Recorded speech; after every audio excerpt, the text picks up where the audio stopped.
same things as anyone. But you burn me up, you paint my skin in bad designs that ain't even in.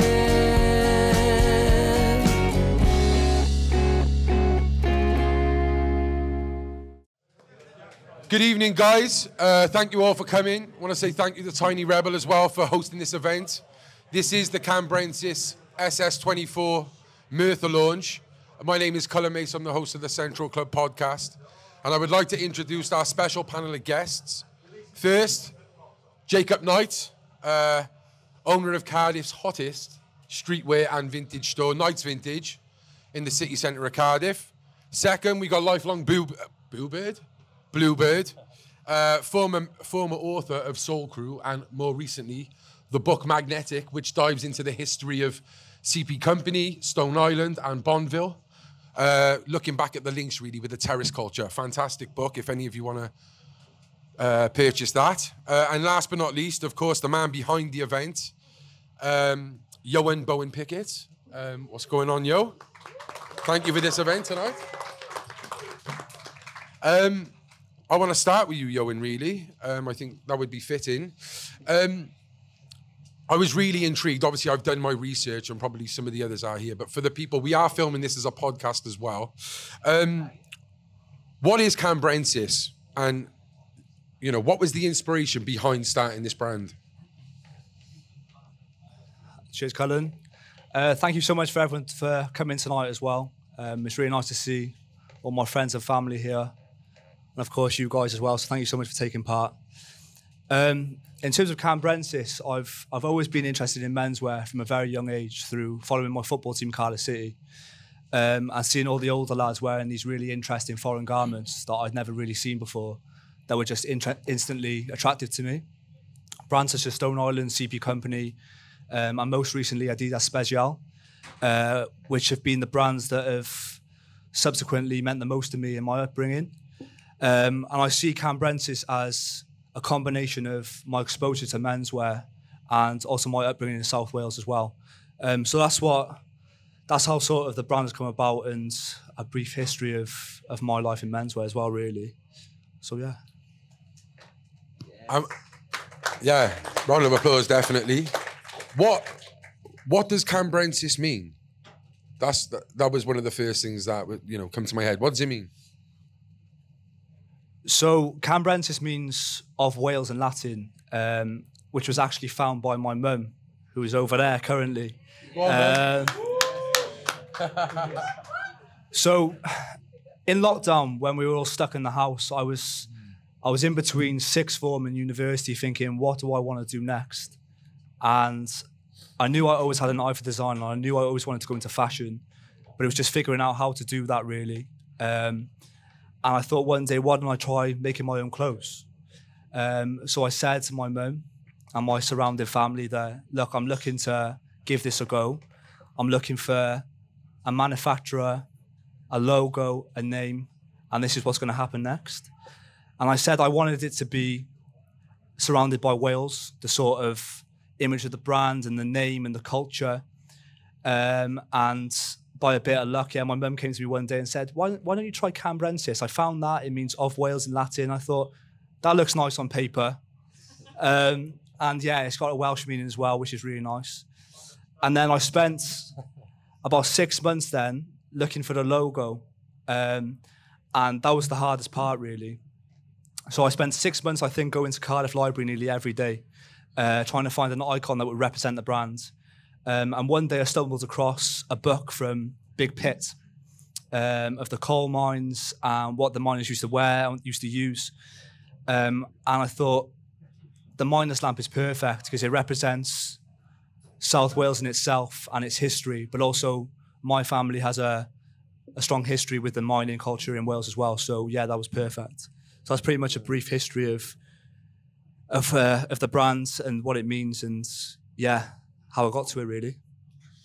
Yeah, it's fantastic. I got to be fair. I do love the logo. I love this logo. Oh, it's gone. Not the Apple logo. Where did that go? What, you know, is it a carriage? What is it? Like, Yeah, the collection artwork, yeah. Yeah. I don't know the correct terms, but it's obviously iconic. How tough is it starting a brand? What are some of the barriers, would you say? So I think fashion in general, and anyone who's been involved with it will know as well that it's one of the toughest industries for so many reasons. But I can only talk from my experience, and I think initially, as I've briefly mentioned, the toughest part was coming up with the brand concept of the name, the logo, and the culture I wanted to associate with the brands. That was initially the hardest part, and took, as I said, 6 months to come up with.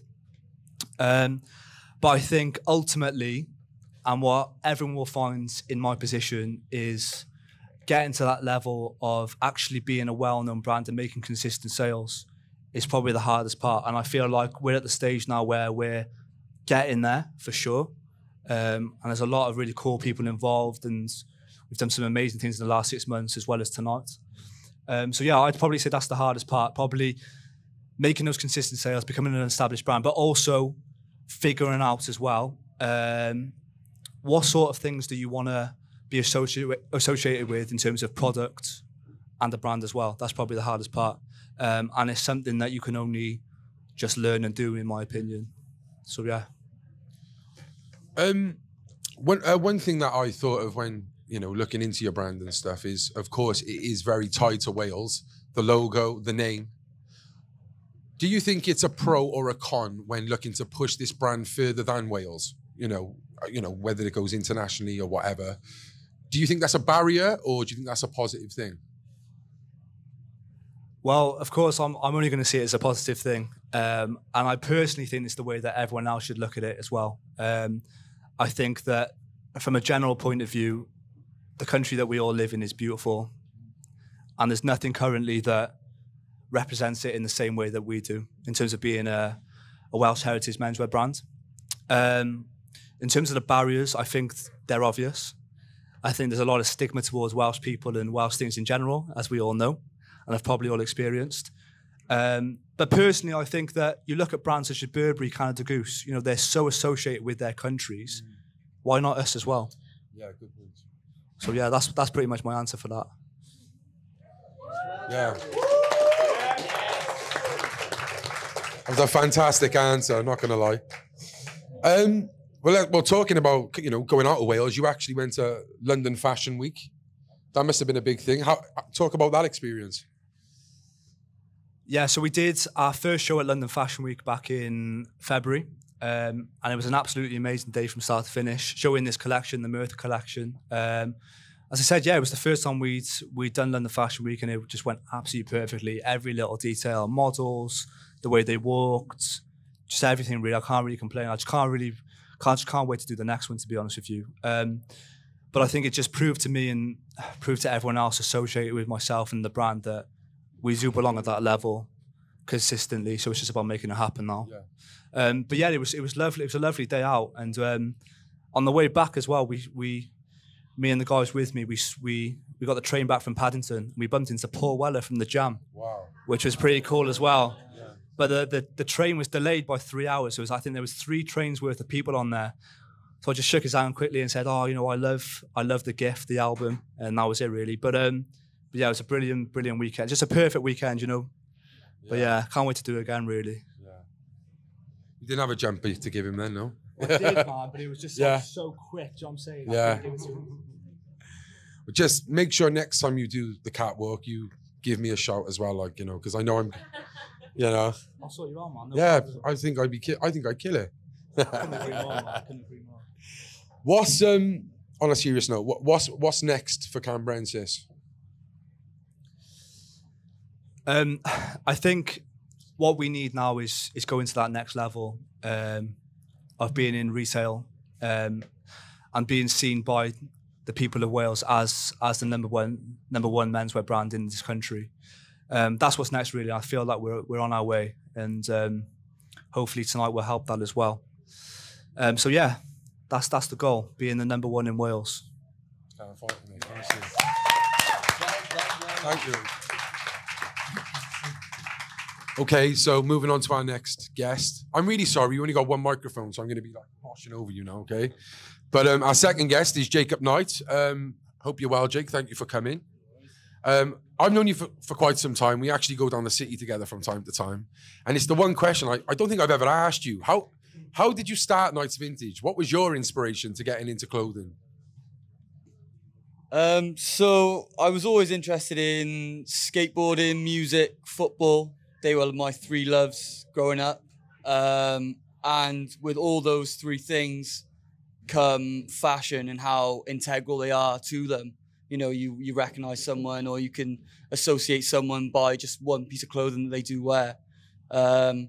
So growing up, it was always just about buying stuff that I saw in music videos or skate videos or anything along those lines.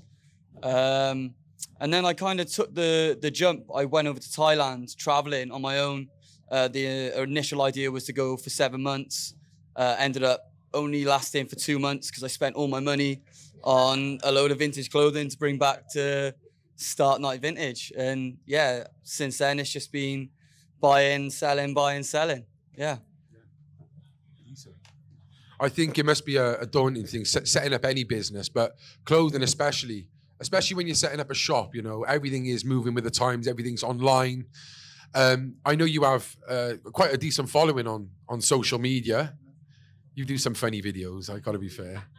But it's important, I think. Would you agree it's important to actually, you know, move with the times with social media and clothing? Yeah, social media, as much as, you know, in the modern age, it can be such a hindrance to a lot of things and can bring some bad, but it's such a useful and beautiful tool. You know, without social media, I wouldn't have been where I am today. And it is just about using it as a tool. It allows you to reach audiences from across the world, interact with people who have similar interests, and yeah, it's a great thing. You just gotta, you know, I do the whole kind of not take yourself so seriously vibe with it, and yeah, try and get people over with a gag and have a bit of fun with it. And you know, that's not always the way for everyone, but it's definitely a great tool, and everyone can use it to their advantage for sure. Fantastic.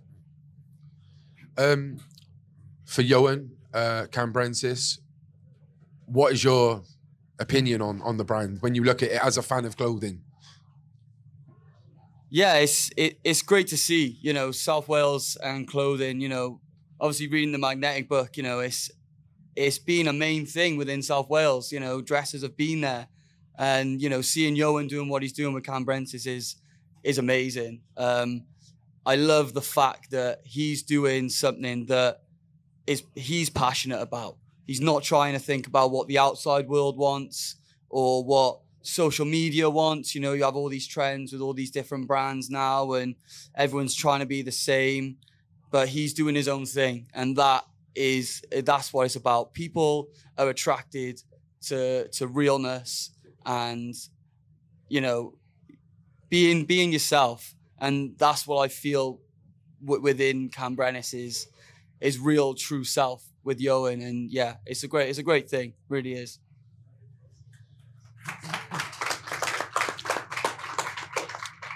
Do you think Cambrensis would sell in Knights Vintage? Mate, we gotta wait 20 years until it's vintage, but nah, there's definitely a place for it. You know, I sell a lot of Stone Island, CP, a lot of the terrace culture. You know, some of my biggest sellers and my biggest customers are those lads, and they're great lads. And yeah, it's definitely got a place between the racks for sure. And finally, what's your end goal with Knights Vintage? Are you happy where you are? Are you looking to expand, collaborate? What is it? Because you've come into your own brand as well. You sell them funky socks. I know it's not quite like coats, but you know, you do have your own merch as well. Yeah, so with Knight Vintage now, I've started off in the market. As much as Cardiff market is a great place to be, full of characters. Unfortunately, you know, trying to sell £200 Stone Island jackets in the same market where they're selling the fish and veg and Do you know what I mean? It don't exactly belong. I don't know. You wouldn't expect it. But yeah, definitely going to keep the Cardiff Market store. But they're happening this year or next year is a shop, which is more going to be a boutique, curated, only the good stuff, top shelf only. Definitely. That's always been the end goal. But yeah, it's definitely going to come into fruition now. So excited for that, for sure. Brilliant. Take a round of applause. Thank you, Jake. And finally, I've got Tony Rivers here, a legend, really, when it comes to... No? No. Okay. No, you have definitely been on the scene for a long time. Of course, like we said, your first book, Soul Crew, which is iconic, really. You know, it's everywhere. And of course, now with Magnetic. But you have been part of this scene, the clothing scene, the casual scene, and the football scene for a long, long time. Can you briefly, before we go in, just give us a bit of a background on it? Of course. Firstly, I'd like to thank Ioan for the kind invite. It's lovely to be here with all you and everyone else. Yeah, as a school kid, probably Form 3, Form 4, into sportswear like everyone else. Your Nike division trainers, your Adidas kick, and then the sportswear started to get a little bit more expensive as you grew a bit older, with Lacoste, Sergio Tacchini. I was involved in breakdancing. I wasn't very good. Yeah, with a bit of a crew from Mountain Ash, and that's when you went around South Wales and you seen all these different. The b-boy scene with the sportswear was very closely linked at the time with the football casual scene. It was very sportswear orientated, about 84, 85. But then, yeah, probably a year or two later, 86, 87, I was 14, 15. And then I got introduced.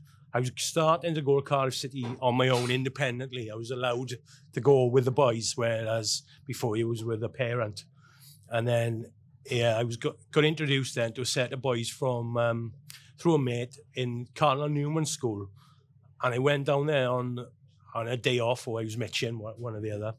And I was introduced to these boys who were like Cardiff City youth, from Bath, from Lantrid Vardra, and still today, they're some of the best dressers I've ever seen. And they were 15, 16, and you wouldn't believe some of the items of clothing they were in at that age, from Woody's.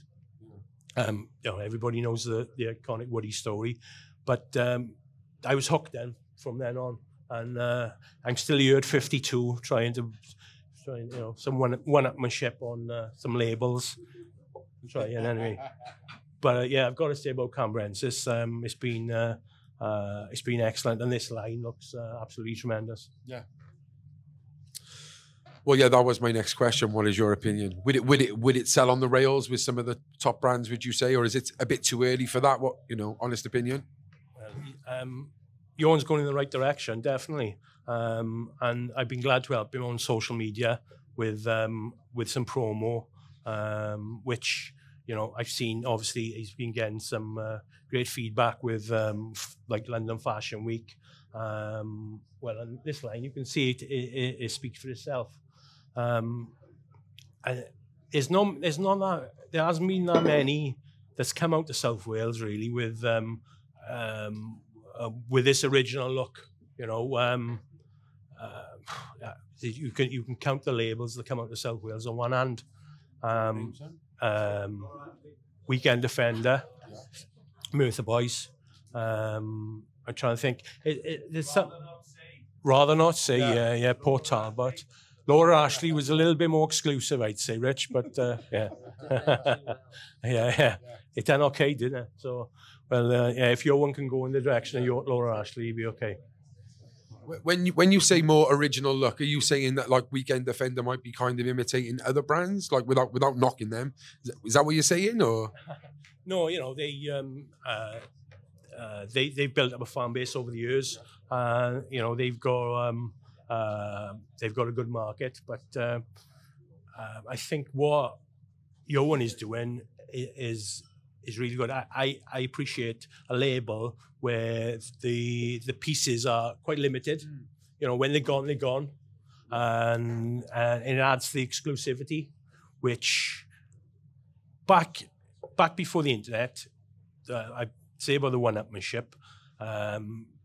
You had to, if you wanted a coat or a pair of trainers you desired, you travel another country. You know, and this is it. But nowadays, it's easily obtainable on, you know, eBay, Vinted, whatever. But years ago, you had to really work hard to find something that somebody else wasn't wearing. Yeah. And it's great that Cambrensis has got a line, limited, exclusive, and you're going from strength to strength. Yeah, it's definitely a positive to hear that, isn't it? Yeah, you know, how does that make you feel hearing that from someone like Tony? Well, I think, as everyone knows in this room, or most of the people, and yourself, Tony, you're quite well known in this scene for sure, and it's quite a compliment for yourself. So, thank you so much. I appreciate it. But yeah, no, it's great to hear, and gives me that reassurance that it's sometimes needed. You know. It's only the beginning, man. Fingers crossed. Fingers crossed. Your book Magnetic. Do you want to talk about how that came about? Yeah, I've been working on it for about 2.5 years with a mate of mine. We were both probably Massimo-Ossi obsessives. We weren't collectors as such.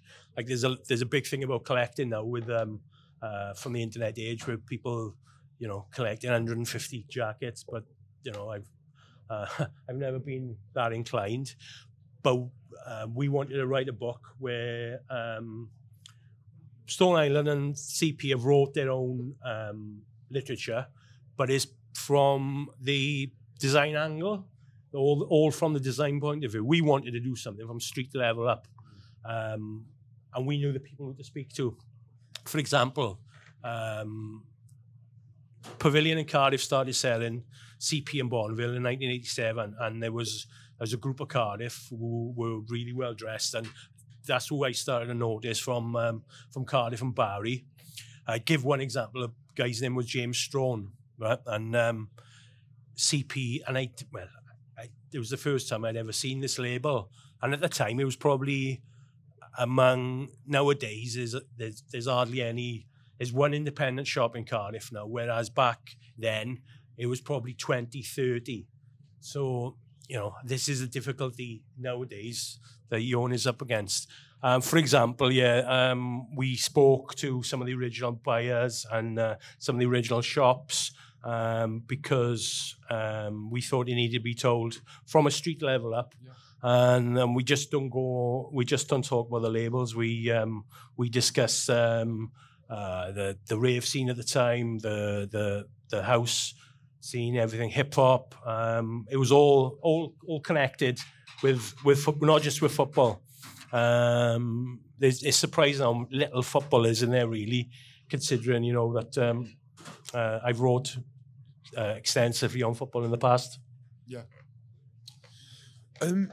You were talking just then about how, you know, it's very easily available, these brands now. Do you think that could be a positive thing for something like Cambrensis now? Because obviously back then with Stone Island and things, like you said, it was trying to find those brands, those pieces of clothing. Yeah. And something like this, which is real raw, it's not, you know, just sold on Sports Direct, you know, and everyone's wearing it now. Do you know what I mean? Do you think that's a positive thing for something like Cambrensis? Yeah, I agree. I think there's not many independent shops left, really, that sell designer clothes, but I think Cambrensis has got a place in the future, definitely on them shelves, you know. And because he's gone through with a particular angle that South Wales mining past, it has got resonance with a lot of people. Yeah, definitely. Do you have any bit of advice for Ioan going forward? I know you said he's in the right direction, but anything you could say? Just keep doing what he's doing, really, with social media. Keep putting events on like this, marketing himself, you know, with music, all types of all types of things that's linked to the label. Yeah, I think it's going to go from strength to strength. Yeah, thank you, Jake, Tony, Ioan.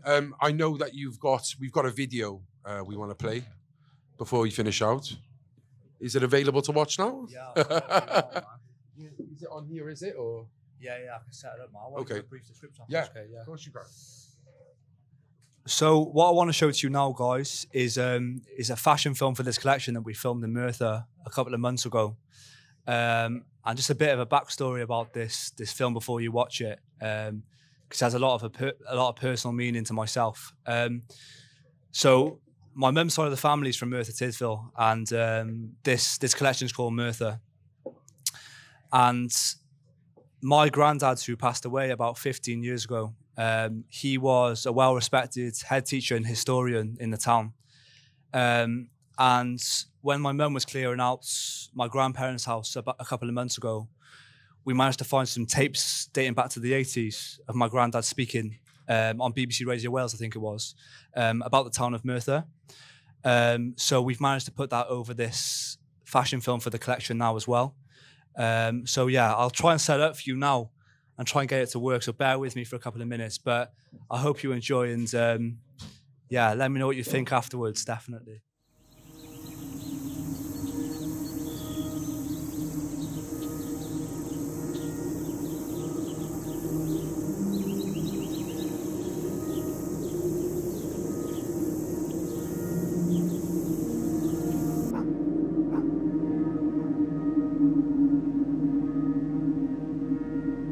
Merthyr Tydfil means exactly what? Well, it's a long and a very interesting story. The story of Merthyr is a story of defeat and victory, of religion and riot, of prosperity and black poverty. It is a tapestry of predator and of plague.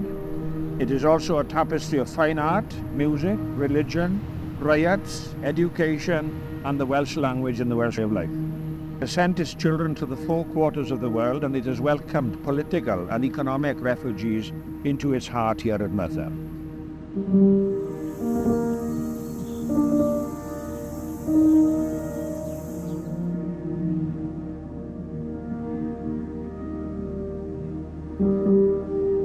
Merthyr can claim many firsts. It was the first town of Wales with a population of 7,000. It was the largest collection of Welsh people that the world had ever known. And it had a tradition of violence from about 1800. It was a dissenters town from birth. It was the most radical town of Wales. It was the centre of Jacobinism. And in other words, it was a very, very different town from any other town that had ever evolved in Wales. It sounds like a cauldron on all sorts of levels. It was indeed. But in the midst of all this, and so many people miss the point, Noreen, in the midst of all this trouble and in sundry conditions, there was a cultural development in the town. And from around 1816, we had Eisteddfodau. Some of the societies based in the pubs were holding 3 Eisteddfodau a year. I said earlier on, when you come up to the roundabout and you're deciding whether you're going to come into the town or whether you're going to go on up through Kevin Coyd and onto the Beacons, you can't help but notice the church. There were 23 chapels in Merthyr by 1830, and there was a very rich life based on the pubs.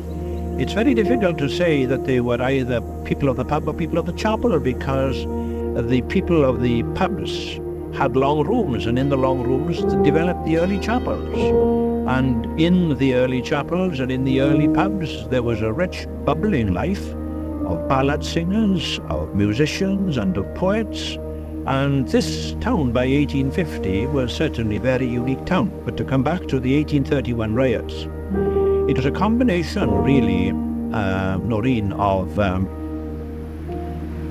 traumatic events in England and Wales. Around 1829 there was a recession in industry, mass unemployment, agitation for the Reform Bill, and all these things combined to produce in Merthyr a very special, radical type of town that was anxious for change, and that change came in 1831 with the riots.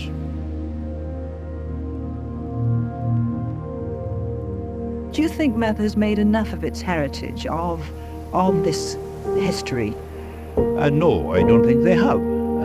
Unfortunately, much of the material culture of the 19th century disappeared.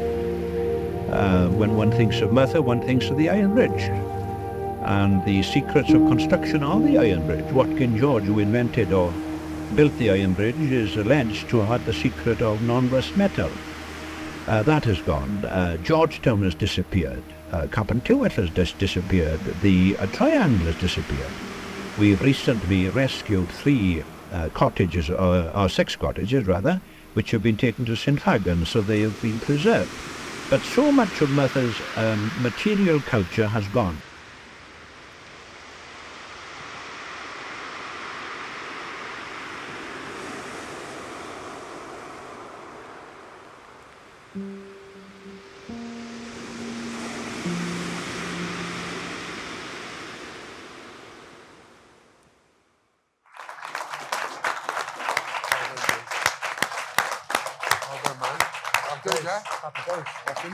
Hello? Yeah, thank you, Jake. That's fantastic. That was beautiful, mate. And hopefully you'll be the one to bring back the culture to Merthyr and Cardiff and Wales. So thank you guys for coming. Both guests, round of applause again. And that's it. Yeah? Good? Happy days. The Central Club.